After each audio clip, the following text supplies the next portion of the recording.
झालंय की आपल्याला माहिती आहे, आपण काही दिवसापासून निलेश गायवळ प्रकरण आपल्या माध्यमांच्या चर्चेत आहे. निलेश गायवळ हा कुविख्यात गुंड महाराष्ट्र सरकारच्या हातावर तुरी देऊन देशाबाहेर पळून गेलेला आहे. त्याचे गुंड थैमान घालतायत. रस्त्यावरती उभा राहिलेल्या माणसांना जाब विचारला म्हणून गोळीबार करतायत.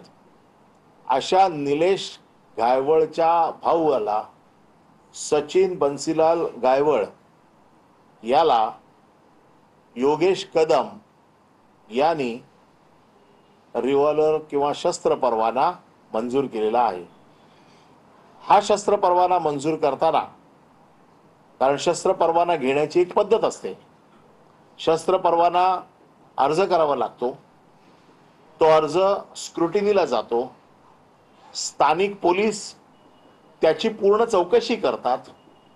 त्याच्यावर किती गुन्हे आहेत ते बघतात. त्याच्या घरची पार्श्वभूमी बघतात. शस्त्र परवान्याची त्याला गरज आहे का बघतात. त्याच्या जीवाला कोणापासून धोका आहे हे बघतात.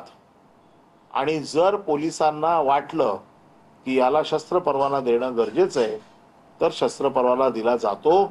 शस्त्र परवाना हा सोपा विषय नाही. शस्त्र परवाना मिळवण्यासाठी ज्याला शस्त्र दिलं जातं त्याची समाजात एक इब्रत असावी लागते. त्याचं समाजात एक स्थान असावं लागतं. हा सचिन बन्सीलाल गायवळ हा निलेश गायवळचा सक्का भाऊ आहे. याच्यावर खुनाचा प्रयत्न, खंडणी असे गुन्हे होते.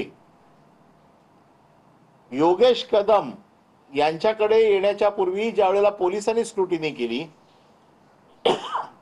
त्या पोलिसांच्या स्क्रुटिनीमध्ये पोलिसांनी आपला पूर्ण अहवाल लिहिलेला आहे की हा गुन्हेगारी पार्श्वभूमीचा आहे, याचा भाऊ कुविख्यात गुंड आहे, याच्यावरती पूर्वी गुन्हे दाखल होते. गुन्हे दाखल असताना देखील गुन्हे कोर्टात सुटले कारण यांनी कोर्टात विटनेसच कोणाला येऊ दिला नसेल आणि पुराव्याअभावी यांची सुटका झाली असेल. त्यामुळे पुराव्याअभावी झालेली सुटका म्हणजे गुन्ह्यातना निर्दोष मुक्तता नाही. तरी देखील हे सगळं लिहून पोलिसांनी त्याचा शस्त्र परवाना नाकारला.